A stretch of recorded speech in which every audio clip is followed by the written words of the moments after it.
children, we are in the second chapter, that is acid, bases and salts. In the previous video, I have given a just introduction for the acids, bases and salts. Salts I haven't even touched, I have said something about acids and bases. Hope you all have learned the formulas of acids and bases. Now let us go further. If a colorless solution, both acid and base look like water only, they both are colorless. If both are given to you, how would you identify whether this one is an acid or that one is a base? How can you identify? To identify the acid and bases, we are having indicators. Indicators means these are the substances that helps us to identify whether the given one is an acid or base. Indicators can be broadly divided into two types depending on their occurrence. One is natural indicator. Another one is man-made or synthetic.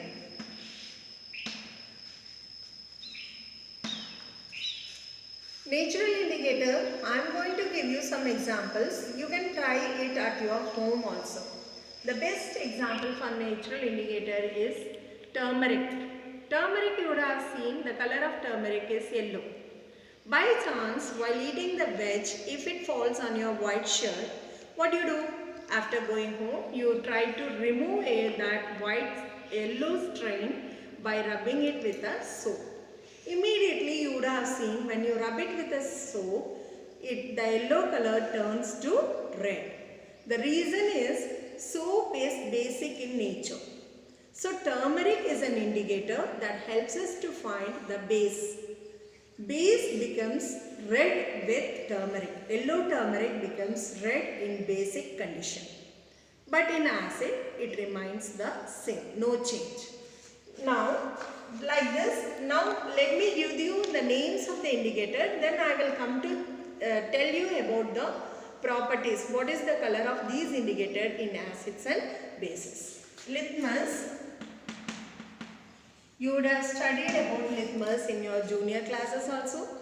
This litmus, we get it from the plant called lichens. And it is a natural indicator. The original color of lichens is purple.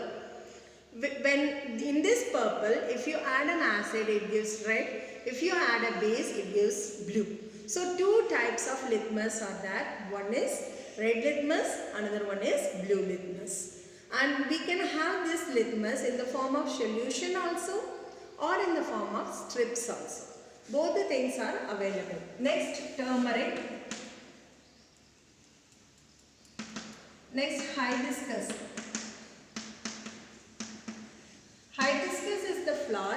You call it as China rose. You take that flower and rub it on a cloth. And in that cloth, you add an acid and you add a base. You can see the change of color. With base, it becomes green in color. With acid, no change. Red, it becomes red only. It remains red only. So, these are the examples for few natural indicators. Even you can have red cabbage leaves. These are also the natural indicators. Now, coming to man-made indicator, we are having phenolphthalein,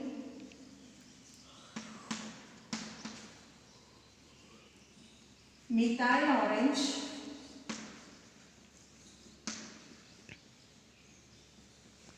universal indicator.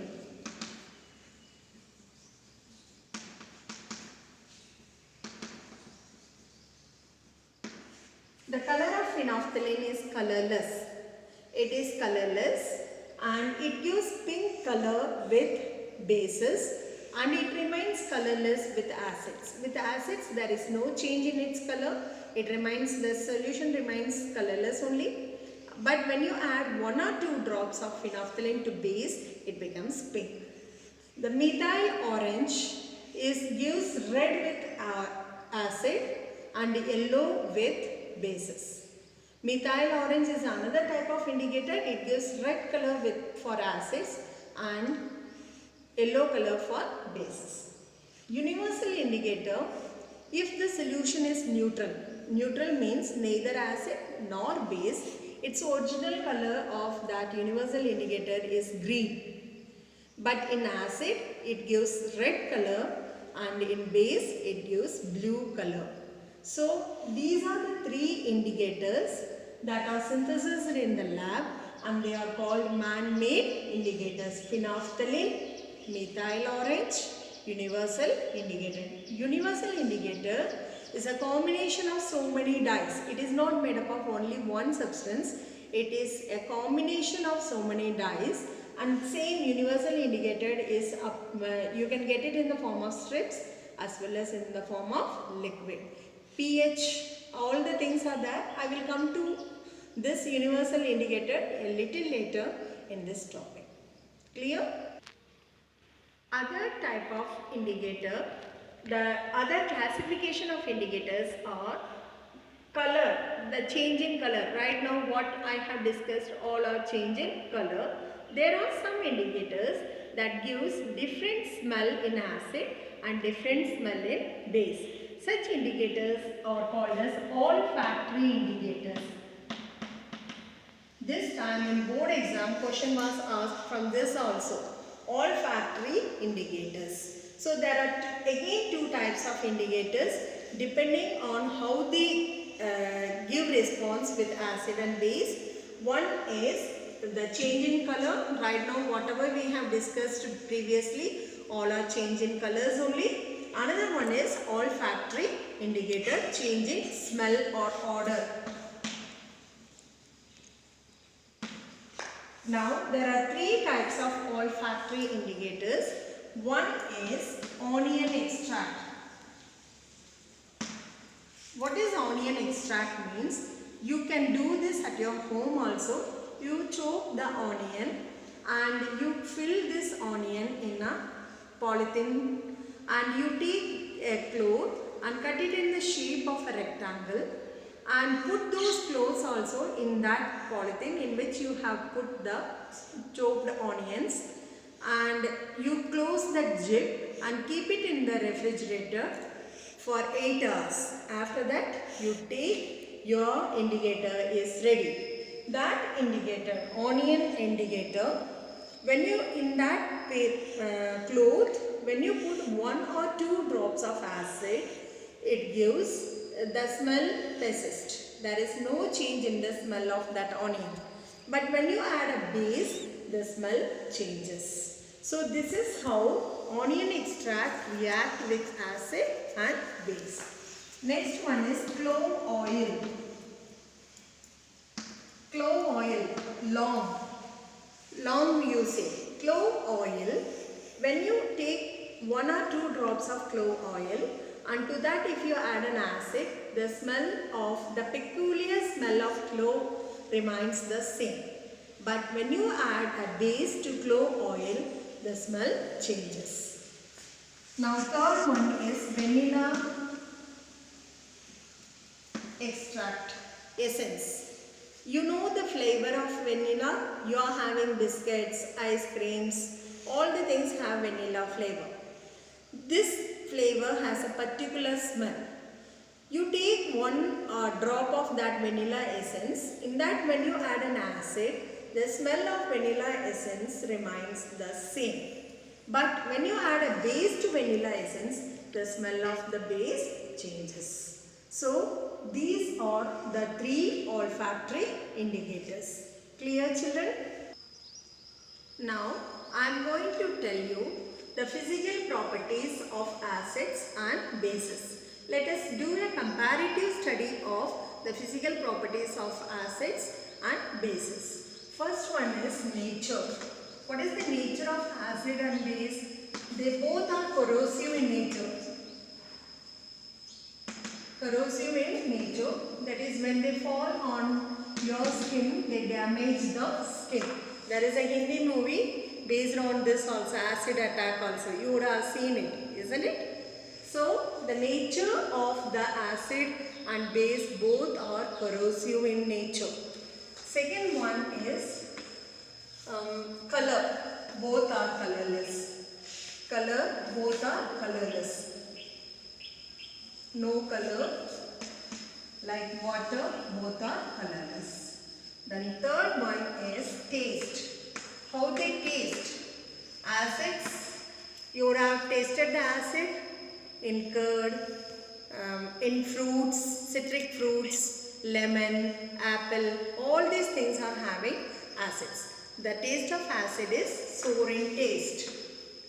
Here the bases are soap is a base that is bitter in taste. They are bitter in taste. Now coming to the next point, that is how they behave with electricity. Both acid and base are good conductors of electricity. Good conductors.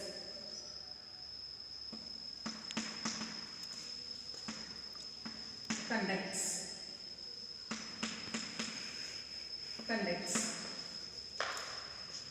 Electricity, because the reason is that at the beginning of the chapter itself I told acids have H plus ions in aqueous, hydronium ion, hydrogen ions, bases have OH minus ions. So ions are responsible for the conduction of electricity, as both acid and base have ions, both of them conduct electricity. Now coming to the fifth point, how they behave with phenolphthalein. Look into the spelling of phenolphthalein. PH is silent. Phenolphthalein. This is a colorless indicator. It remains colorless in acid. It gives pink color with base. Now next one is methyl orange. The color of methyl orange, as the name itself says, is orange in color. With acid it gives red color. With base it gives yellow color. Now the next one is universal indicator.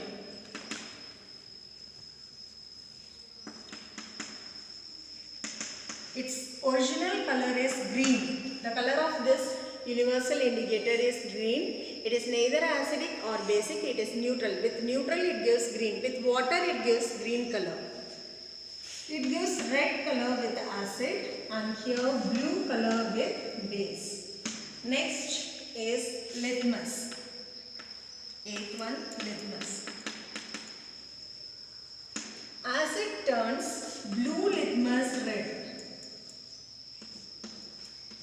Acid turns blue litmus red. Acids are dangerous. Red is the color for acid. So it turns blue litmus red. Base turns red litmus blue.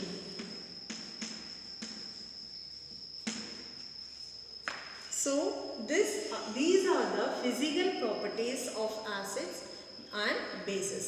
Chemical properties, I will be dealing you with the chemical properties in the next video. Till then, go through it, and if you have any doubt, you can ask me in my personal WhatsApp number. Before winding this, here is a question for you, and the question is, I have given 3 test tubes. One test tube is having acid, another one base, and third one is having water. I am giving you only red litmus paper, and I am asking you to find which one is an acid, which is a base, and which one is water. Think and come with your solutions. How would you find it out? Okay children? Take care. Bye.